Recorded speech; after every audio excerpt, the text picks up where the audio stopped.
నమస్తే, welcome to కాలోజ్ TV. ఇటీవల నర్సంపేట మాజీ ఎమ్మెల్యే అయినటువంటి పెద్ది సురేష్ సంబంధించినటువంటి ఒక అంశాన్ని తెరపైకి తీసుకురావడం జరిగింది.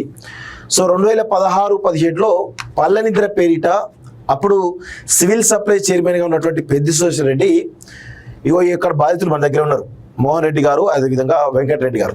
సో వీళ్ళిద్దరూ బోర్వెల్స్ నిర్వహించుకున్నటువంటి వాళ్ళు, వ్యాపారం చేసుకునే వాళ్ళు. సో వీళ్ళని పిలిపించుకొని మీరు నర్సంపేట నియోజకవర్గంలో దాదాపు ప్రతి ఊరికి కూడా బోర్ వేయాలి, నేను పల్లె ప్రగతి నిధులను కలెక్టర్ ద్వారా ఇప్పిస్తామని చెప్పేసి చాలా స్పష్టంగా పెద్ద చెప్పడంతో వీళ్ళందరూ కూడా సరే సివిల్ సప్లై చైర్మన్ కదా, సో అధికార పార్టీలు ఉన్నారు కదా అని నమ్మి మోసపోయినటువంటి ఘటన మనం ఆల్రెడీ తీసుకురావడం జరిగింది. అయితే ఆ కేసు గురించి కొంత బ్రీఫ్ ఇచ్చే ప్రయత్నం చేస్తా. 2016-17లో పల్లెనిద్ర పేరిట దాదాపు 200 గ్రామాలకు పైగా నర్సంపేట నియోజకవర్గంలో ఉన్నటువంటి అన్ని గ్రామాలు కూడా పల్లెనిద్ర చేసిండు పెద్ది సురేష్ రెడ్డి. అప్పుడు ఆ క్రమంలో వీళ్ళని అప్రోచ్ చేయండు, బోర్లు వేయాలని చెప్పేసి అన్నాడు.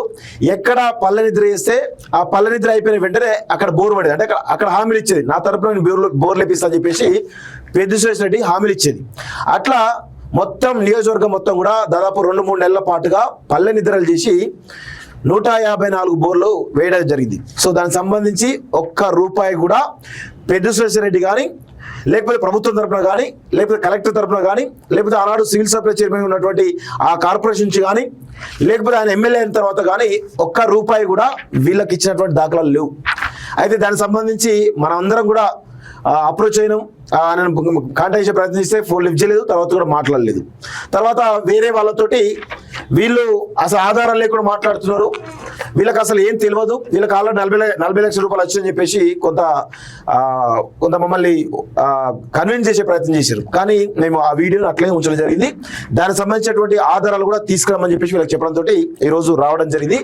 దానికి సంబంధించి దాదాపు 2016-17లోనే బోర్లు వేస్తే వీళ్ళకు అయినటువంటి అప్పు దాదాపు అక్షరాల ₹1 కోటి దాకా అయింది.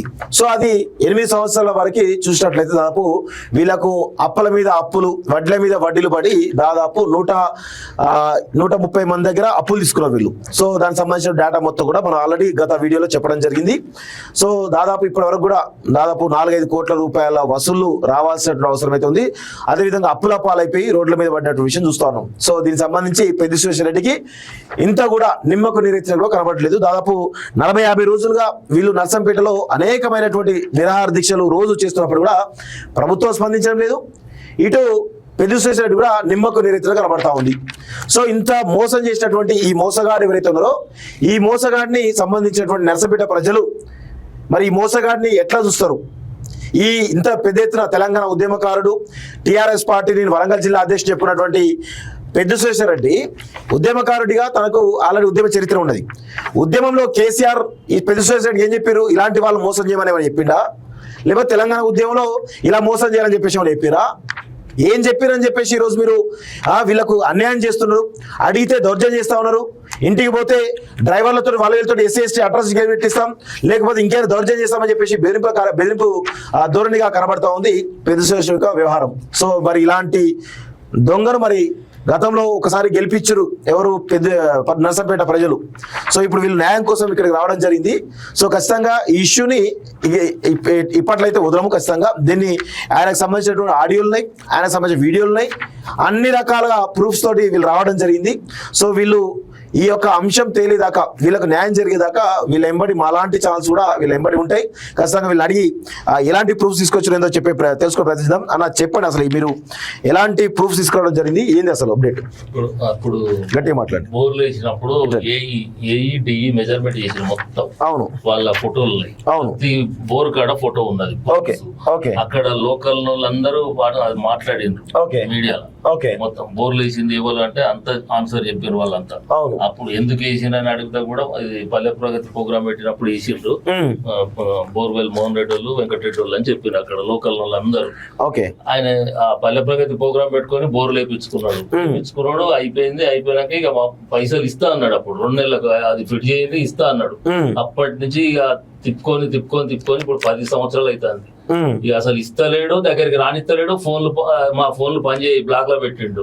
ఇక మేము తెచ్చిన అప్పుల కాడ మేము అందరికి శత్రువులం అయిపోయినాం. ఇప్పుడు ఈయన పైసలు ఇస్తలేడు. ఈ 10 సంవత్సరాల టైం మొత్తం తిరిగి ఎండింగ్ దశకు వచ్చినాం, చివరి దశలో మేము.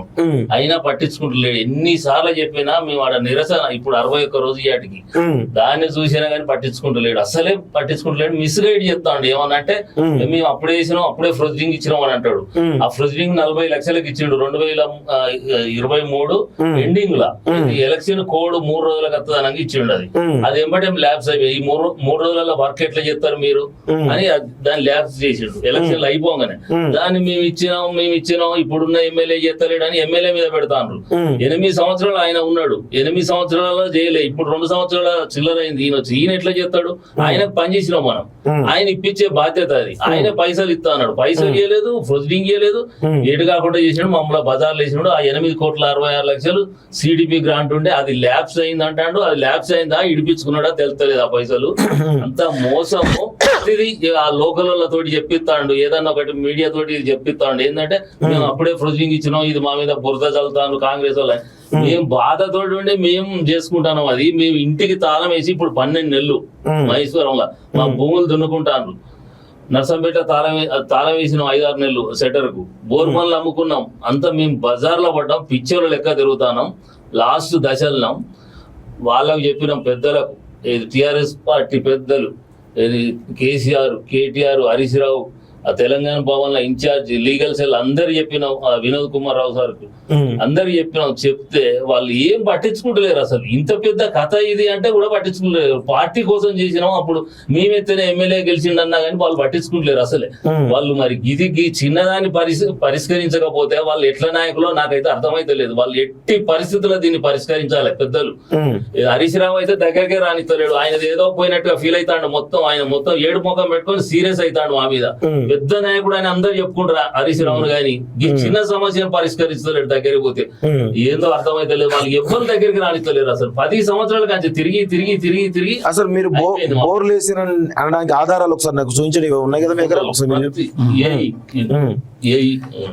సార్ ఏది ఎవరైనా ఈయన ఓకే, ఇల్లు మీరా? తమ్ముడు. ఓకే. ఏఈ సారు 2 డైరీలో రాసుకున్నాడు. అప్పుడు ప్రతి బోరు ఒక దాదాపు 20 రోజులు తిరిగింది. తిప్పినాం మేమే. తిప్పి ప్రతి ఫోటోకు ఎర్ర డైరీ ఉంటది సార్ చేతల. ఈ డైరీ తిప్పి ఇప్పుడు తెలుస్తుంది ఏ ఇయర్ లా 2017 ప్రతిది. అప్పుడు సార్ ఏమన్నాడు, నాకు తెలియదు, నాకేం తెలియదు సార్ అన్నాడు. అది కరెక్ట్ కాదు. అది దీనిలో ఉన్నదా? అవును, ఈ రెడ్ డైరీ ఈ బోరు ప్రతి దగ్గర ఉందా? 150 బోర్ల దగ్గర ఫోటో ఉందా? Diary okay. ప్రతి కాడ కంపల్సరీ ఎర్ర డైరీ దొరుకుతుంది సార్ దగ్గర. రాసుకున్నాడు అన్ని, ప్రతి పాయింట్ గా రాసుకున్నాడు. అప్పుడు తిరిగి అన్ని పాయింట్ల కాడ మళ్ళా మొన్న ఒక 3 years క్రితం మళ్ళా ఫోటోలు దించుకున్నా లొకేషన్ తోటి అన్నాడు. మళ్ళా పోయి జీపీ తోటి మళ్ళా ప్రతి ఒక్క దీని మీద మండల్ మెకానిక్ లొకేషన్ అంతా. ఈ గుండం రామస్వామి ఎవరు? ఎల్లగూడెం. ఎవరు? Near by. ఓకే. లొకేషన్ కాడ మండల్ మెకానిక్. ప్రతి ఫోటోలు మళ్ళా తీసుకొచ్చినాం. ఓకే. ఇవన్నవేనా? మరి ఇప్పుడు చేసినప్పుడు ఏ డీల్ ఎవరు లేరా? ఈ ఫోటోలు ఫస్ట్ టైం 3 years క్రితం మళ్ళా మెకానిక్ తీసుకుపోయి మళ్ళా బిఆర్ఎస్ గవర్నమెంట్ ఉన్నప్పుడే మళ్ళా సుదర్శన్ రెడ్డి సారే చెప్పిండు మళ్ళా తీసుకురమ్మన్నాడు. మళ్ళా తీసుకొచ్చి మళ్ళీ జీపీఐలో తీసుకురాకుండా మళ్ళీ తీసుకొచ్చి 3 రౌండ్లు తిప్పించి 2 సంవత్సరాలు తిరిగి అసలు ఎస్టిమేట్లు 3-4 సార్లు సంతకాలు పెట్టించిండు. మళ్ళా ఏఈలతో దాదాపు ఒక ఏఈ 1000 డి 1200 సంతకాలు పెట్టవచ్చు. ఓకే. ఎస్టిమేట్ 1200 పైన ఉంటాయి సంతకాలు. అట్లాంటిది ఇప్పుడు మాకేం తెలియదు అని అట్లా చెప్తాను. ఏ అయినా వీళ్ళు సుదర్శన్ రెడ్డి అయినా నోటీసులు లేదంటాడు. సుదర్శన్ రెడ్డి ఏమంటే 10 సంవత్సరాలు తిరిగినాం. నోటీసులు లేదు, నాకు ఈ బోర్డు నా నోటీసులు లేదని మిస్లీడ్ చెప్తాడు. అక్కడ ఆ లోకల్ వాళ్ళు నిన్న ఆడ మండల అధ్యక్షుడు మాట్లాడాడు, మిస్గైడ్ లేదనుడు ఏంది, నాకు చెప్పినావు నువ్వు బోర్లు పల్లె నిద్ర ప్రోగ్రామ్ చేస్తా అంటే ఇక్కడ మొత్తం అందరికి ఎవరికి బోర్ అవసరం ఉంటే అక్కడ వేయండి, మనకు మంచి పేరు వస్తుంది, ఎలక్షన్లు వచ్చేది ఉన్నది అని ఆయన చెప్పి ఆయన మండల అధ్యక్షుడు ఆయన వేయించిండు. మాకు కూడా సుదర్శన్ రెడ్డి వచ్చి మాకు చెప్పిండు. ఆయన ఏమంటాడు, నేను ఒక ఎమ్మెల్యే స్థాయి నేను పోయి వాళ్ళ కాడికి పోయి నేను చెప్తానా అని అంటాడు. ఆయన ఎమ్మెల్యే కాకముందు సివిల్ సప్లై చైర్మన్ అయినప్పుడే వచ్చి చెప్పిండు. మళ్ళీ నేను ఎమ్మెల్యే స్థాయి ఒక ఎమ్మెల్యే స్థాయి ఆయన పోయి చెప్తారా, అది తప్పు అట్లా అంటాడు. మళ్ళా ఆయన అక్కడ కాదు, ఇప్పుడు 2018 నుంచి 2023 దాదాపు 5 సంవత్సరాల పాటు ఈయన ఎమ్మెల్యేగా ఉన్నారు కదా, మరి ఉన్నప్పుడు మీరు కనీసం మీకు సంబంధించి ఏం చేయలేదా, అంటే ఏం అడగలేదా? రోజు కాదు, లోకల్ ఉన్న పెద్ద మనుషులు టిఆర్ఎస్ నాయకులు అందరు చుట్టూ తిరిగి అందరికి చెప్పి వాళ్ళని పంపించి చెప్పించడం, నేను చెప్తే ఇంటలేడని వాళ్ళని కూడా చేస్తా అని అన్నాడు. ఇప్పిస్తా అన్నాడు. లేదు ఏది లేదు, టైం అంతా పోయింది, ఇంట్రెస్ట్లు పడ్డాయి, మేము పనులు అమ్ముకున్నాం, ఆటలు అమ్ముకున్నాం, అప్పుల పాలైనాం, భూములు దున్నుకుంటాం. ఇప్పుడు మేము మాకు విధి లేని పరిస్థితి అయిపోయింది. మాకు ఈ రాష్ట్ర నాయకులు టిఆర్ఎస్ పార్టీ నాయకులు దీని మీద స్పందించాలి, మనకు న్యాయం చేయాలి. ఒకసారి ఆడియో మాట్లాడరా, ఒక ఆడియో ఒకసారి ఇవ్వండి. ఏం ఆడియో మాట్లాడుకుందాం, ఎన్ని మొత్తం ఎన్నిసార్లు మాట్లాడారు, ఎన్నిసార్లు రికార్డ్ చేశారు? దాదాపు 75 సార్లు. ఇక్కడ ఎవరు పార్టీ అధ్యక్షుడు, మండల పార్టీ అధ్యక్షుడే, ఇప్పుడు బీఆర్ఎస్ పార్టీనే అధ్యక్షుడు కాదు ఆయన. మంచిగా అందరు వాడుకున్నాం, ఇప్పుడు కూడా నడుస్తుంది. అంటే 10 బోర్లు వేపించిండు. ఇంకా దానికోసారి విపరీతంగా దానికోసారిగా బిల్లు వచ్చారు, మాకు ఏది లేదు, మొత్తం నడుస్తుంది. సార్ వేపించింది 10 సంవత్సరాలు సార్, ఇది అమ్మినాబాద్ గ్రామం 10 సంవత్సరాలు అవుతుంది. ఈ బోర్ వచ్చేసి దరిదాపు వేసి 10 సంవత్సరాలు అవుతుంది. అప్పుడు మా ఎమ్మెల్యే వచ్చేసి మారెడ్డి గారు, గవర్నమెంట్ వచ్చేసి తెలంగాణలో టిఆర్ఎస్ పార్టీ ఉంది. అప్పుడైతే బోర్ వేశారు, ఫుల్ సక్సెస్ అయింది, ప్రజలు మంచిగా వాడుకుంటున్నారు. కాకపోతే అప్పుడు బోర్ వేసినటువంటి వ్యక్తులు ఇప్పుడు వచ్చారు, సార్ మరి ఎందుకు వచ్చారు, అప్పుడు బోర్ వేశారు, ఫుల్ సక్సెస్ అయిందిగా మా విలేజ్ లో అంటే, సార్ అప్పుడు మేము వేసాం, అప్పుడు సివిల్ సప్లై వచ్చి పెసిఫిషన్ రెడ్డి అనే వ్యక్తి ఉన్నాడు, ఆయన మాకు వచ్చేసి ఇన్ని బోర్లు వేయమని వేసామంటే నమ్మాం. గవర్నమెంట్ వాళ్ళు ఉంది, పర్సన్ అయినా ఒక ఎమ్మెల్యే క్యాండిడేట్ గా నిలబడి ఓడిపోయినా కానీ సివిల్ సప్లై చైర్మన్ ఉన్నాడు కాబట్టి అతని మాట మీద మేము వేసాము. వేస్తే మాకు ఇప్పటి వరకు 10 సంవత్సరాలైనా బిల్లు పైసలు ఇస్తలేరు. కాకపోతే మీరు మేము వేసిన బోర్ల ద్వారా మీరు నీటి వినియోగించుకుంటున్నారు కాబట్టి అప్పుడు వేసింది మేమా కాదనే నిరూపణ కోసం మేము వస్తున్నామని చెప్పారు. వాస్తవంగా బోర్ వేసింది మీరే.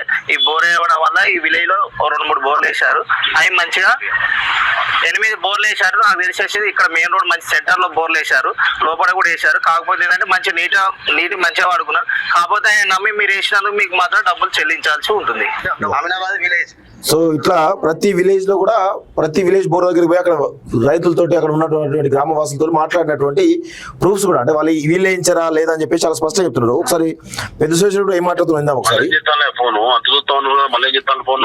మాకు చీర ఒక్కొక్కలా దేవేంద్ర రెడ్డి సార్ ఇంటికి వచ్చి మేము చేస్తామని 7-8 సంవత్సరాలు ఏంది 8 సంవత్సరాలు చేసుకోమంత చేయక తప్పదు. 8 సంవత్సరాలు అరే తప్పది మాటదారు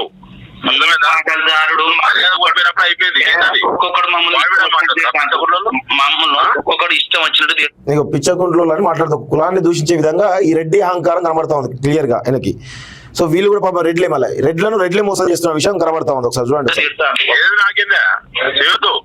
ఇష్టం వచ్చినట్టు పద్ధతి మీకు నచ్చలే కదా, ఇప్పుడు రవి దగ్గరికి ఎప్పుడు రమ్మంటావు? రవణ దగ్గర తెలియదు, ఆయన రోడ్లు ఇస్తాడుగా మీరు, ఆయన చెప్పాడు. మేమెందుకు పోయినాం ఆయన దగ్గరికి? అరే ఆయన చెప్పాడు, ఫోన్ చేస్తే మాట్లాడితే నీకు ఇప్పుడు మేము పోదాం. ఇప్పుడు పో, ఇప్పుడు ఉన్న ఆయన అక్కడి నుంచి వెళ్తాడు, సత్తిపల్లి నుంచి వెళ్తాడు ఆయన, రాత్రి కత్తాడు. పో, నేను మాట్లాడిన ఆల్రెడీ. నువ్వు రాడికి మరి అర్థమైందా? నువ్వు రాను చెప్పు, ఫిర్యాదు చెయ్యి. కాదు మాటలు దాడుగా ఒక్కొక్కడు ఘోరంగా తిడతాండ్రు ఇంచుకొచ్చి. ఎవడేమైందంటే నీకు ఇప్పుడు మేము మాట పోతాంది, మాకు 100 మంది దగ్గర మాటలు పడతాయి. ఎవడు పడతాయి మాటలు మమ్మల్ని ఒక్కొక్కడు ఎట్లా తిడతారో నీకు చూపిస్తా. అరే ఏం ఓపిక 8 ఏళ్ల కాంచి మేము ముద్ద గుడిస్తానం, మేము పట్టుకొని ముద్ద గుడిస్తానం, మేము 8 సంవత్సరాల కాంచి ముద్ద గుడిస్తానం. ఇక్కడ అక్కడ తెచ్చుకుంటా, నువ్వు ఇయ్యనందుకు ఇక్కడ ఇక్కడ తెచ్చి మాట్లాడు. ఇప్పుడు అరే ఇప్పుడు మరి ఏం చెప్తావు చెప్పు. ఇప్పుడు ఒక్కొక్కరి ఒక్కొక్కడు తిడతాండు మేము ఎవరు చెప్తే నాకే అవసరం అరే నీకు అవసరం ఏమవుతుందంటే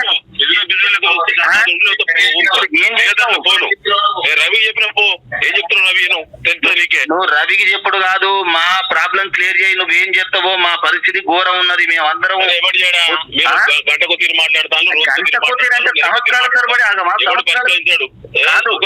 నువ్వు చెప్పినావు నువ్వు బ్లాక్మెయిల్ చేస్తే న్యూసెన్స్ చేస్తే బజార్లో పెడితే భయపడిస్తాను అనుకుంటారా మీరు భయపడకు నువ్వేం భయపడకు మాకు వచ్చేది నువ్వు భయపడకు నేను ఎవడు భయపట్టిస్తలేడు మాకు మాట్లాడతారు లూజ్ టాక్ అంటే నాకు ఎంతమంది మాట్లాడుతున్నారు అంటే ఇప్పుడు విషయం ఏంటంటే ఈయన లూజ్ టాక్ మాట్లాడని చెప్పేసి డబ్బులు ఇవ్వమని చెప్పేసి స్పష్టంగా చెప్తున్నారు. మరి నువ్వు చెప్తేనే కదా వీళ్ళు బోర్లు వేసింది పొజిషన్ రెడ్డి, ఎందుకంత అహంకారం నీకు, ఎందుకంత బలుపు అంటున్నాం మేము. ఇంత వీళ్ళు ఇంతగానం 150 బోర్లు వేస్తే కూడా కనీసం ఒక్క బోరు కూడా డబ్బులు ఇవ్వకుండా నువ్వు ఇంత దుర్మార్గంగా వేరిస్తే ఎట్లా? ఇప్పుడు నువ్వు ఇంటికెళ్ళి ఇస్తావా లేకపోతే ఎట్లా ఇస్తావో మొత్తం వీళ్ళకి న్యాయం చేయాలి. లేకపోతే ఖచ్చితంగా మేమందరం కూడా నీ భర్త రోజు పడుతూనే ఉంటాం. నేను ఎట్టి పరిస్థితుల్లోనూ నర్సంపేటలా నిన్ను అసలు ఎట్టి పరిస్థితుల్లోనూ నీకు కనీసం అక్కడ ఏ విధంగానూ నీకు మంచి పేరు రాకుండా చూస్తాం. అలా నో డౌట్. అలా ప్రజలందరూ కూడా నీకు బండారా మొత్తం బయట పెడతాం. గింత అహంకారమా? నీ సామాజిక వర్గమే కదా వాళ్ళు, వేరే సామాజిక వర్గం కాదు కదా. మరి నీ సామాజిక వేరే బీసీల పైన లేకపోతే వేరే దళితుల పైన నువ్వు ఒక అగ్రకుల అహంకారం చూపించడం అనుకోవచ్చు. కానీ నీ సొంత కులం వాళ్ళు రెడ్డి సామాజిక వర్గం వాళ్ళ పైన కూడా నువ్వు ఇంత దురహంకారంగా ఉంటే రేపు మిగతా వర్గాలకు ఏం న్యాయం చేస్తావు? పెరిశ్వేశ్వరరెడ్డి చెప్పి ఇంత అహంకారం ఎందుకు అంటున్నావు మేము. వాళ్ళు ఆవేదనతోటి అన్ని లక్షల రూపాయలు పెట్టి వాళ్ళ కుటుంబాల రోడ్డు మీద పడితే కనీసం స్పందించట్లేదు. వాళ్ళు ఆల్రెడీ అన్ని ప్రూఫ్స్ పెట్టి గిన్ని రకాలు ఉన్నాయి వాళ్ళ దగ్గర, మొత్తం ఫోటోలు అన్నితో సహా ఇన్ని రకాలు ఉన్నాయి వీళ్ళ దగ్గర, ఇన్ని రకాలు ఉన్నాయి, ఇంత పెద్ద ఎత్తున ఆడియోలు ఉన్నాయి, వీడియోలు ఉన్నాయి, అన్ని ఉన్నాయి. మరి గిన్ని రకాల ప్రూఫ్స్ ఉన్నాక ఏఈలు వచ్చారు. మరి ఏఈలు ఎందుకు పంపించినావు? గ్రామ సమస్య మెకానికల్ ఎందుకు పంపించినావు? అధికారులు ఎందుకు పంపించినావు? ఆ ఎస్టిమేషన్ ఎందుకు వేయించినావు? 2-3 సార్లు ఎస్టిమేషన్ వేపిస్తే ఒక్కసారి బిల్లు రావాలి వాళ్ళకి. సంతకం పెట్టే వాళ్ళను డిఈలు సంతకం పెడతారు, ఏఈలు సంతకం పెడతారు, అన్ని ఎస్టిమేషన్లు వేస్తారు. వాళ్ళకి రూపాయి కూడా ఇవ్వకపోతే ఇంతగానో వీళ్ళని ఇబ్బంది పెడితే వీళ్ళు ఎడిపోవాలి. వీళ్ళంతా ఆయన మాట్లాడిన రికార్డులు ఇన్ని రికార్డులు అన్ని ఇవన్నీ రికార్డులు ఉన్నాయి కదా. ఒక్కొక్క రికార్డు రోజుకు ఒక 2-3 రికార్డులు ఇస్తావు. రోజుకు ఒక 2-3 రికార్డులు నర్సంపేటలో సర్క్యులేట్ చేస్తూనే ఉంటాం. నువ్వు ఎట్లా నర్సంపేటలో తిరుగుతావు కూడా చూస్తాం. నిజంగా వీళ్ళకి న్యాయం చేయలేదనుకో పెరిశ్వేశ్వరరెడ్డి గారు, నిజంగా మీ ఎంబడి పడతాం. బరాబర్ మీ ఎంబడి పడి మీకు వీళ్ళకి సంబంధించిన న్యాయం జరిగే వరకు మిమ్మల్ని నర్సంపేటలో ఎప్పటికప్పుడు ఈ వీడియోలు పడుతూనే ఉంటాయి, ఈ ఆడియోలు పడుతూనే ఉంటాయి, అన్ని రకాలుగా పడుతూనే ఉంటాయి. మిమ్మల్ని అసలు వదిలిపెట్టే ప్రసక్తి అయితే ఉండదు అని చెప్పి చాలా స్పష్టంగా చెప్తా ఉన్నాం. మీరేం చెప్తారా లాస్ట్కి? ఇదే మాకు న్యాయం చేస్తే అయిపోతుంది. ఆయన న్యాయం చేయాలి, మమ్మల్ని బయటపడేయాలి. ప్రోత్సహించింది ఆయనే. ఎవరు? పెరిశ్వేశ్వరరెడ్డి. డీజిల్ కూడా డబ్బులు లేవని కొన్ని రోజులు వేసినాక మాకు వెళ్ళలేని పరిస్థితి, మేము వేయలేము అంటే ఈ డబ్బులు కావాలంటే మీరు వర్క్ నడిపించాల్సిందే, లేకపోతే ఈ డబ్బులు కూడా రావు, మీ బండ్లు నడవవు, ఏదో విధంగా మాత్రం ఇరికిస్తా, మీరు బతకరు చెప్తానని బెదిరించిండ్రు.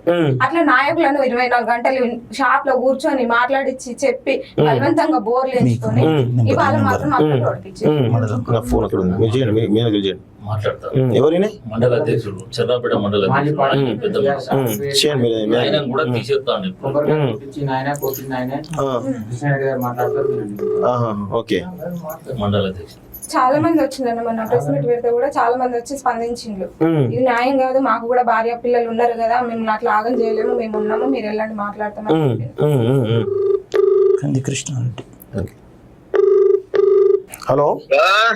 హలో నమస్తే, నేను శ్రీనివాస్ మాట్లాడుతున్నా, కాలేజ్ టీవీ నుండి జర్నలిస్ట్. నేను నమస్తే. ఈ మోహన్ రెడ్డి వాళ్ళు మన దగ్గరకు వచ్చి వెంకటరెడ్డి మోహన్ రెడ్డి బోర్ వెల్స్ ఉన్నారు కదా. అవునవునే. ఇప్పుడు మీరు బీఆర్ఎస్ లో మండల అధ్యక్షున్నారా మీరు? అవునన్నా, నేను అప్పుడు ఉన్నా, నన్ను కూడా రమ్మన్నారు. నాకు కొంచెం సంతపరంగా అయిపోయినన్నా. ఏం జరిగింది అసలు? ఏం లేదు సార్, ఇప్పుడు నా పేరు కృష్ణారెడ్డి, మాది గ్రామం మండలం చిన్నరావుపేటే. ఓకే సార్, అప్పుడు ఈ లక్ష్మీ బోర్వెల్ సంబంధించిన వెంకటరెడ్డి మోహన్ రెడ్డి అంటే వాళ్ళు, ఇప్పుడు నేను అప్పుడు టిఆర్ఎస్ మండల పార్టీ అధ్యక్షులు ఉన్నా 16-17 2016. ఓకే. ఆ సందర్భంలో ఈ సుదర్శన్ రెడ్డి సాబు గవర్నమెంట్ వచ్చింది, కాకపోతే ఓడిపోయింది సార్. అవును సార్. అప్పుడు ఆ సందర్భంలో ఏంటంటే, అప్పుడు కొంత పల్లె ప్రగతి, పల్లె నిద్ర అనేది ఒక ప్రోగ్రామ్ పెట్టిండు మనోడు. మా మండలంలో ఒక 30 ఈ పల్లె అయ్యి ఉంటాయి సార్ తండాలు. అవును. ఇప్పుడు 15 గ్రామ పంచాయతీ తండాలే ఉన్నాయి, ఎస్టీలై. ఓకే. మొత్తం 30 ఉంటాయి గ్రామ పంచాయతీలు. Okay. 15 Okay. అయ్యో 30 ఉంటాయి సార్. ఓకే. ఆ సందర్భంలో ఈ పల్లె నిద్ర సందర్భంగా నేను మండలపాడి అధ్యక్షుడు కదా సార్. అవును. పోయినాం, పోయి తిరుగుతాను. అప్పుడు కొద్దిగా నీళ్ళకు కూడా ఎత్తడుండే. అవును. ఈయన ఇక సరే అప్పుడు గవర్నమెంట్ లేదు కానీ ఈయన సివిల్ సప్లై చైర్మన్ కొద్దిగా సీఎం దగ్గరే ఉండేది. అవును. అందరూ అనేది సరే ఈయన పనికి నేను కూడా ఆకర్షణ పోయినా, నేను కూడా పార్టీలో ఉన్నా. అవును. అప్పుడు నన్ను నా మంచితనం చూసి మండలపాటి అధ్యక్షుడు ఇచ్చిండు. అవును. సరే అందరం కలిసినాం. అప్పుడు ఇళ్ళవే లెక్క పెట్టే మంది ఉండే. సరే కలిసినాం, పని చేసినాం సార్. వీళ్ళు వాస్తవంగా బోర్లు వేసిళ్ళు. ఎన్ని వేసారు మీ మండలంలో? మా మండలంలో 140 దాకా వేసినట్లే సార్. అప్పుడు అంత నేను గట్టిగా లెక్క మరి పెట్టలేదు. ఒక్క బోర్ కూడా డబ్బులు వేయలేదు కదా? ఒక బోర్ వేసిన డబ్బులు వేయలేదు, మీరు ఎప్పుడు అడగలేదా మరి? అడిగినాం సార్. వీళ్ళు మేము కలిసి పాపం వీళ్ళు ఆ కిటానా నీకు ఎరకలే అంటే అరే ఎరికేనే ఇవన్నాడు. అక్కడ ఎక్కడ ఎరికేనా సార్ అది కూడా చెప్తా. ఇప్పుడు ఆయన అబద్ధం ఆడతాడు. నేను ఒక ఛానల్ లో చూసిన, ఒక ఛానల్ ఏం మాట్లాడతాడు ఎరికేనా సార్? నాకు తెలియదు అప్పుడు ఉన్నోళ్ళు అడుక్కు అంటాడు వీళ్ళను. అవును అవును అవును అవును. అది నిజంగా సార్ ఒక తెలంగాణ ఉద్యమకారుడు ప్లస్ ఎమ్మెల్యే చేసినోడు అవును. అంత అసభ్యంగా మాట్లాడవచ్చునా సార్? అవును. అంటే మిమ్మల్ని అంటానా? అవును అవును. అది తప్పు సార్. అది పక్క ఆయనది. నిజంగా అట్లా మాట్లాడొద్దు. ఆయన చేయబట్టి మేము అందరం కష్టపడ్డాం. సరే మాకు ఇచ్చినా ఏం చేసినా అన్నది దేవునికి ఎరక. అవును. వీళ్ళు మాత్రం చేసింది వాస్తవం సార్. అవును. మరి బతుకులు ఇప్పుడు రోడ్ల మీద పడ్డాయి కదా, మీరు ఏం సపోర్ట్ చేయట్లేదా? బాపునగర్ గ్రామ పంచాయతీ కాడ శంకరం తండల వీళ్ళ ముంగట్నే బోర్లు వేసుకోర్రాయా, ఎక్కడైనా తన్నాలల్లో గానీ ఎక్కడైనా కూడా మీకు ఎన్ని బోర్లు వేసుకోరి బిల్లులు ఇప్పి మరి నాది ఆ ప్లేస్ కూడా చెప్తాను కదా సార్. ఆయన నాకేం తెలియదు అంటాడు కదా. అవును అవును అవును. శంకరం తండ జల్లి పక్కన ఉంటది. అవును. పక్క అక్కడ ఈ పల్లె బాట కార్యక్రమం జరుగుతుంది. అవును. మేము అక్కడ ఒక 300-400 మంది ఉంటాం అన్నట్టు. అవును. ప్రోగ్రామ్ ఉంటది. అవును. అలా చెప్తాడు ఈ వెంకటరెడ్డి అంటే ఆయన వస్తాడు ఆడికి. అవును. వీళ్ళు చెప్పలే గాని పక్క నేనున్నా. నన్ను అప్పుడు ఒకసారి మాట్లాడేయలే, వీళ్ళు చెప్పలేదు ఆ నెంబర్ మీకు. అవును. పక్క వేసినాం సార్. వేసినాం, ఆయన చుట్టూ తిరిగిళ్ళు, వీళ్ళు వచ్చిళ్ళు. అప్పుడు ఆ జనార్దన్ రావు అని ఒక ఆయన అక్కడ హన్మకొండలు ఉండే ఆయన. అప్పుడు ఇక్కడ నర్సంపేటలో ఇంకా ఆఫీస్ కట్టలే. ఎమ్మెల్యే లేడు ఆయన, మాధవరెడ్డి సాబ్ ఎమ్మెల్యే ఉండే. ఓకే. పక్కా మేము ఆడికి పోయినాం సార్. అయితే పోతే ఏం జరిగినా సార్, ఒక తప్పేం జరిగిన వీళ్ళది ఆ గవర్నమెంట్ నుంచి, ప్రభుత్వం నుంచి గానీ ఈయన గానీ సరే సీఎం నుంచో ఎవరు ఉంటారు కదా ఇన్ఛార్జ్ మంత్రి, అక్కడి నుంచి ఒక ప్రొసీడింగ్ కూడా తేలే. అదే పెద్ద తప్పు అయిపోయింది. ఇది పెద్ద తప్పు సార్ వాస్తవంగా. అయితే వాస్తవంగా సార్ మేము నమ్మినాం ఆయనను. నేను నమ్మినా, వీళ్ళు నమ్మిళ్ళు, జనం కూడా నమ్మిళ్ళుగా. ఒక ఉద్యమకారుడు సీఎం దగ్గర ఉంటాడు కదా సార్. ఇదంతా బాగానే ఉన్నది. నమ్మినాం సార్. నమ్మి వేయించిళ్ళు, చేసిళ్ళు. వీళ్ళు కొన్ని రోజులు పోయినాం మేము. అది పోయినాక అరే దీని లిస్ట్ కావాలా కృష్ణారెడ్డి అన్నాడు. ఆ లిస్ట్ కూడా అఫీషియల్ గా వీళ్ళు వేసిన నమ్మరు కదా ఎవరైనా ఎమ్మెల్యే. నమ్మకం ఏం చేసినట్టు వాళ్ళకి ఏ సంబంధించిన ఒక మంగిలాలు ఉంటాడు. అప్పుడు ఒక వెంకటరామరెడ్డి అని టీ ఉంటాడు. వీళ్ళని పట్టుకొని ఆయన ఇంటికి పోయినాం. వీళ్ళిద్దరు నమ్ములు నేను పోయినాం. సార్ ఇలా పరిస్థితి కొద్దిగా మంచిగా లేదు, వీళ్ళకి బిల్లు ఇప్పాడు సార్ అంటే అదే ఏసీలు అలే అంటే ఏసీలు సార్ అంటే నేను మిమ్మల్ని నమ్మనన్నాడు. వేరే మళ్ళా ఏను దాని సమయం వర్క్ ఇన్స్పెక్టర్ ఉంటారు కదా సార్, వీళ్ళందరూ తీసుకొని ఏను వీళ్ళు ఎవరు వెంకటరెడ్డి అంటుడు వీళ్ళు పోయి మొత్తం మళ్ళా ఊరులో తిరిగి చేసుకొని వచ్చిళ్ళు. ఇన్ని లిస్టులు అని ఆ లిస్టులు ఇచ్చిళ్ళు. మళ్ళీ ఏమంటాడు ఎరికారా నన్ను తీసుకోపోతే ఇన్ని బోర్లు వేసిళ్ళు అనే కృష్ణారెడ్డి అంటాడు. వేసిళ్ళు సార్, కాకపోతే మళ్ళీ ఎంక్వైరీ చేయాలి. వీళ్ళు 2-3 సార్లు చేసిండు సార్. అది ఆ కథ నాకెరక. నేను అడిగినా అరే ఎందుకు తప్పు చెప్తారు సార్, వాళ్ళు ఊరు తప్పు చెప్తారు, ఎప్పుడన్నా నా ఇంటి పక్క ఎత్తే నేను తప్పు చెప్తానా? ఇవన్నీ చేసినాం సార్. ఇక మీరు అయితే అట్లా అక్కడ ఉన్నప్పుడు పోయినాం సార్. పోయినాక ఇక నేను దాంట్లో పెడతా దీంట్లో పెడతా అన్నాడు. అది కాలం గడిచిపోయింది. మళ్ళీ ఎమ్మెల్యే గెలిచింది సార్. ఇక ఇప్పుడు ఎమ్మెల్యే గెలిచి గవర్నమెంట్ ఉన్నాయి కదా సార్. మళ్ళా తర్వాత సరే కొన్ని రోజులు చదువుకున్నాక పోయినాం మేము. పోయి సార్ గిట్లా సంఘ సార్ వీళ్ళు చాలా రోజులు అవుతుందని నా మధ్యలో అడుగుతారు వీళ్ళు ఎప్పటికీ. నేను కొద్దిగా నేను మండలపాటి అధ్యక్షుడు 6 సంవత్సరాలు చేసిన సార్. నా మీద ఇంత ఏ మాత్రం అది ఉండదు. ఇప్పుడు సరే ఆయనతో నాకు మాటలు లేవు కానీ నేను ఎక్కడ ఇంత ఫ్రాడింగ్ లేదు. కాకపోతే మీరు తెలుసుకున్నా అంతే ఉండాలి సార్. అయితే ఏమని జరిగానా సార్, కృష్ణారెడ్డి ఇద్దామయ్యా అని పాపం వేసిళ్ళు అది ఇది అని అన్నాడు. అది సంవత్సరం గడిచింది. వీళ్ళు తిరుగుతాను, నన్ను ఒకసారి తీసుకుపోతాను. ఊకే వస్తానే అని వేయించింది కరెక్టేనా, ఇంకేమైనా దొంగదా అంటే వాళ్ళు వచ్చిండు. మళ్ళీ ఏదో కలెక్టర్ పెట్టి అన్ని చూసిండు. చూసిన తర్వాత కొన్ని రోజులు కరోనా వచ్చింది సార్. ఇది 2 సంవత్సరాలు అప్పుడేమంటాడు అంటే కరోనా ఉన్నాయి కదా కృష్ణారెడ్డి ఇప్పుడు ఇస్తారు అన్నాడు. మళ్ళా తర్వాత ఏమన్నా ఎరికేనా సార్, అదంతా నాకు ఐడియా ఉన్నది. తర్వాత ఈ మిషన్ భగీరథ బాపతి వ్యవహారం నడుస్తుంది, ఇక అయ్యో పచ్చ పైపులు వేసేది అదంతా నడుస్తుంది, ట్యాంకులు కట్టుడు. దీంట్లో బిల్లులు ఇచ్చినట్లేదు కదా, ఎట్లా కృష్ణారెడ్డి ఉంటాడు మళ్ళా. అరే మనం ఏం చెప్తామా, వాళ్ళకి ఎట్లా ఇప్పియాలి కాదా పాపం వాళ్ళు. అదైతాను సార్ అంటే ఇద్దాం అని ఎంపీ కోటల్లో లేకపోతే ఎమ్మెల్సీ కోటలన్నా లేకపోతే నేను పెడతానా. అప్పుడు సీతారాం నాయక్ ఉండే అది వరకు, తర్వాత మళ్ళీ ఎవరో వచ్చిండే. అయితే ఇట్లా దాటేసింది సార్ వాస్తవంగా. అది కరెక్ట్ గానే ఉన్నా సార్. నాకు బాగా వెళ్ళిపోయింది ఛానల్ లో మాట్లాడతాక నాకు వినిపించింది వీళ్ళు. అసలు నాకు ఏం తెలియదయా, నేను వెయ్యలేదు ఉంటాడు. ఒక ఉద్యమకారుడు సార్, వరంగల్ జిల్లాలో అధ్యక్ష పదవి చేసిండు టిఆర్ఎస్ లా. ఆయన సీఎంఎల్ గా సీఎంఆర్స్ ఉంటాడు.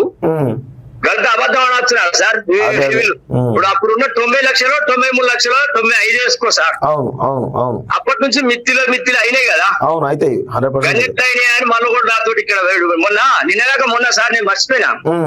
నిన్నగాక మొన్న ప్రెస్ మీట్ కు నన్ను బతిరాడిల్లు, అక్కడ రమ్మని వస్తలేవు కదా అంటే ఇక్కడ రమ్మన్నా నేను ప్రెస్ వాళ్ళు అందరు పిలిపించిన. ఒక 7 పేపర్ల వాళ్ళు వచ్చిళ్ళు, అది రాసిలు మీకు చూపెట్టలేవు కానీ తెలుసు కదా సార్. ఇప్పుడు వాళ్ళు పక్క కృష్ణారెడ్డి ఉన్నాడు, కొబ్బరికాయలు కుట్టిండు, సురేష్ రెడ్డి ఉన్నాడు, ఇవన్నీ ఎవిడెన్స్ ఉండే. కానీ నాకైతే బాధ అనిపించింది సార్. మీరు ఏమనుకున్నాం అయితే బండారం మొత్తం బయట పెడతాం సార్. నేను మిమ్మల్ని మీ స్టూడియోకి వచ్చి చెప్దాం అనుకున్నా. నాకేం నా నౌకరి మీద లేదు, నాకేం లేదు. అట్లా ఇప్పుడు ఆయనతో గట్టిగా మాట్లాడతాం కదా సార్. మనం పోయి బిల్లులు ఏమైనా సార్ కొంచెం ఇప్పిరా సార్ పాప ఏడుతానంటావు చూడు. అరే కృష్ణారెడ్డి అగరాదే, నేను గట్టిగా మాట్లాడితే ఇప్పుడు నేను నాతో మాట్లాడిగా అతడు కేసు అది. అందుకనే రాజీనామా చేసిన సార్, పార్టీకే రాజీనామా చేసినా సరే నా సాగు నేను చెప్తానా. ఈయన బాధితులు మా నర్సంపేట్ల సరే చెప్తలేరు, ఆయన ఎంబడి కానీ చాలా మంది వెళ్తారు ఈయన బాధితులు. ఈయన పని చేపించి మళ్ళీ బిల్లులు ఇప్పిన కేసు బాగున్నాయి ఈయన దగ్గర. బండారం బయట పెడదాం ఒకసారి మళ్ళీ ఒకసారి. ఇది వాస్తవం సార్. రమ్మంటే మీ సురేష్ రెడ్డి సార్ ఫోన్ చేయాలి, నర్సంపేట రమ్మంటే నర్సంపేట కత్తా, ఆయన ఎక్కడికి వస్తా ఇక్కడికి వస్తా నేను చెప్తా, నాకు భయం లేదు sir. Thank you sir. So ఇది పరిస్థితి. ఇక ఊర్లో ఉన్నటువంటి పెద్ద మనుషులు అందరూ కూడా ప్రెస్ మీట్ పెట్టినటువంటి చంద్రబాబుపేట గ్రామ పంచాయతీ పెట్టిన ప్రెస్ మీట్ సంబంధించిన చాలా మంది రావడం జరిగింది. సో ఇట్లా మొత్తానికి అయితే ఇన్ని 150 బోర్లకు సంబంధించినటువంటి సమాచారం అన్ని ఉన్నాయి. కానీ ఇంతవరకు పెద్దిరెడ్డి నిమ్మకు నేనెత్తినట్టుగా అసలు నాకు సంబంధమే లేదు, ఎవరేమన్నారు బోర్లు అని చెప్పేసి అంటారు. ఆయనే బోర్లు ఏమంటాడు, మళ్ళీ ఆయన అంటాడు, మళ్ళీ ఆయన లెటర్ పెడతాడు, ఆయనకు సంబంధం అంటాడు. కలెక్టర్ అయిపోయి నేనేం చేయాలంటాడు. మరి నువ్వు ఒక సివిల్ సప్లైస్ చైర్మన్గా ఉన్నప్పుడు నువ్వు చాలా ప్రజలకు సేవ చేయాలి. నువ్వు ఇలా మోసం చేసి నువ్వు ఏం సేవ చేసినట్టు పెద్దిరెడ్డి చెప్పు. ఇప్పటికైనా చంపుతామని బెదిరిస్తున్నట. గింతగానే చంపుతామని బెదిరించడానికి ఏందన్నట్టు అంటే వీళ్ళు న్యాయం కోసం అడగడం తప్ప, న్యాయం కోసం అడిగితే చంపుతారా? వీళ్ళ బిల్ల గురించి అడిగితే చంపుతారా? ఎట్టి పరిస్థితులను 100% మిమ్మల్ని ఈ యొక్క అంశం పట్ల వీళ్ళకి అండగా కాలేజ్ టీవీ కానీ మిగతా మీడియా ఛానల్ కానీ వీళ్ళకి అండగా ఉంటాయి. ఎప్పటికప్పుడు మీ యొక్క దుర్మార్గాలు ఏవైతున్నాయో, వీళ్ళని మోసం చేసినటువంటి మోసకారితనం ఏదైతుందో, మీ యొక్క బలుపు ఏదైతుందో, మీ అహంకారం ఏదైతుందో తగ్గించుకోకపోతే, వీళ్ళకి న్యాయం జరగకపోతే 100% ఇది ఇట్లా కొనసాగుతుంటుంది. కాలేజ్ టీవీ లాంటి మీడియా ఛానల్లో మీ బండారం మొత్తం కూడా ఆడియోలు కూడా మొత్తం పంపిస్తారు. ఒక్కొక్క ఆడియో రోజు వేస్తూనే ఉంటాం, రోజు నర్సంపేట సర్కిల్ చేస్తూ ఉంటాం. మీ బండారం, మీ అహంకారం, మీ దుర్బుద్ధి, మీ దుర్మార్గతనం ఇవన్నీ కూడా కాలేజ్ టీవీ వేదికగా మిగతా ఛానల్ వేదికగా ఖచ్చితంగా నర్సంపేట ప్రజలకు, తెలంగాణ సమాజానికి మీ ఖచ్చితంగా చూపిస్తామని చెప్పేసి తెలియజేస్తూ వీళ్ళకు న్యాయం జరిగే వరకు వీళ్ళంబడి మాలాంటి వాళ్ళు ఖచ్చితంగా ఉంటాం. Thank you very much. చూస్తానండి, చెప్పమ్మా.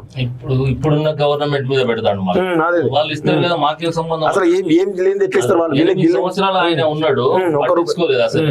ఇప్పుడున్న గవర్నమెంట్ మీదకి ఆ లోకల్ లీడర్లు, చిన్న లీడర్లు, వాళ్ళకి ఏం తెలియని వాళ్ళ ముందర పెట్టి మాట్లాడిస్తాండి. వాళ్ళకి ఏం తెలియదు అసలు. మేము అప్పులు తెచ్చి బాధపడతాం, బండ్లు అమ్ముకున్నాం, రోడ్డు మీద పడడం అని మేము బాధతో ఉంటే వాళ్ళు మీరు మీ వెనక కాంగ్రెస్ వాళ్ళు ఉన్నారు, కాంగ్రెస్ వాళ్ళు చేపిస్తాను అని వాళ్ళు చేస్తాడు కదా, అట్లా చేపిస్తాడు. మీరు చెప్పండి లాస్ట్. అన్న ఈయనని మాత్రం వదిలిపెడితే పాపానికి పాల్గొసి ప్రజలలో ఉన్నట్టయితే చాలా మందిని మేస్తాడు. ఇవాళ మేము బలైనట్టు ఇంకెవరు కూడా బలి కావద్దు. తనకు తగిన గుణపాఠం చెప్పాలి. మీడియా మిత్రులు అందరూ కూడా రావాలి, మరి పోరాడాలి. మరి ప్రతి ఒక్కరు కూడా మా పక్షాన నిలబడి మాకు మేలు చేస్తారని, మాకు న్యాయం చేకూరుస్తారని పేరు పేరున వేడుకుంటాను. బీఆర్ఎస్ పెద్దలారా, మరి మీకంటూ కూడా తన వల్ల ఇట్లా పరువు పోతూనే ఉన్నది. మరి మీరైనా దిగి రండి. మరి మీ పేరు చెప్పుకొని ఎమ్మెల్యే గెలిచిండు, సివిల్ సప్లై చైర్మన్ అయిండు, మరి మిమ్మల్ని ప్రగతి నిద్ర అంటూ పట్టవగలు నిద్రపోయి అట్లా కూర్చుంటాండు. మరి బుద్ధే పెడతారు, మరి బుద్ధే చెప్తారో, గడ్డే పెడతారో, గడికే పెడతారో దయచేసి తనకు చెప్పి మాకు న్యాయం చేకూర్చేలా చేయండి. మరి ప్రతి ఒక్క మీడియా మిత్రులకు వేడుకుంటాను, ఆ పాపానికి పాల్పోసి ప్రజలలో కుదవలద్దు. మరి తనకు తగిన గుణపాఠం చెప్తారని నేను ఎంతో కోరుకుంటున్నా అన్న. థ్యాంక్స్ అన్న. ఓకే అమ్మా, ఇది పరిస్థితి. వాళ్ళ బాధ వర్ణాతీతం. నిజంగా ఇంత దారుణంగా మంచి కుటుంబం, అంటే వాళ్ళు ఒక మంచి వెల్ సెటిల్డ్ అయినటువంటి కుటుంబాలు రోడ్ల పాలు చేసిండు. పాపం వాళ్ళు ఒక కులం అనుకున్నారా, లేకపోతే ఎమ్మెల్యే అనుకున్నారా, పెద్ద మనిషి అనుకున్నారా, ఏదో ఒక విధంగా పాపం ఇస్తారు కదా, పెద్ద మనిషి కదా అనుకొని నమ్మి పనిచేస్తే ఊరు అక్కడ ఉన్నటువంటి 150 గ్రామాలకు సంబంధించి బోర్ల కష్టాలు, నీటి కష్టాలు తీస్తే ఈరోజు ఆ నీళ్ళేమో ప్రజలకు అందుతున్నాయి, కానీ వీళ్ళేమో కన్నీళ్ళేమో వీళ్ళకి మిగిలినాయి. ఇది ఎంతవరకు సమంజసమో పెద్ద సొసైటీ అర్థం చేసుకోవాలి. ఇక మేము ఎట్టి పరిస్థితుల్లోనూ మీ ఆడియోలని 100 ఆడియోలు ఉన్నాయి, 100 ఆడియోలు బయట పెడతాం. మీ దుర్మార్గం, మీ అహంకారం, మీ బలుపు ఏదైతే ఉందో నర్సంపేట ప్రజలకు, తెలంగాణ సమాజానికి మరొకసారి చూపిస్తాం. రోజు చూపిస్తూనే ఉంటాం, ఎప్పుడు కూడా ఆగమిగా. మీరు వీళ్ళకి న్యాయం జరిగే వరకు మీ బండారం మొత్తం కూడా ప్రజల్లో ఉంటుందని గుర్తుపెట్టుకోవాలి. సో ఇది వీళ్ళ యొక్క స్టోరీ. చూస్తుండండి college TV. Thank you very much.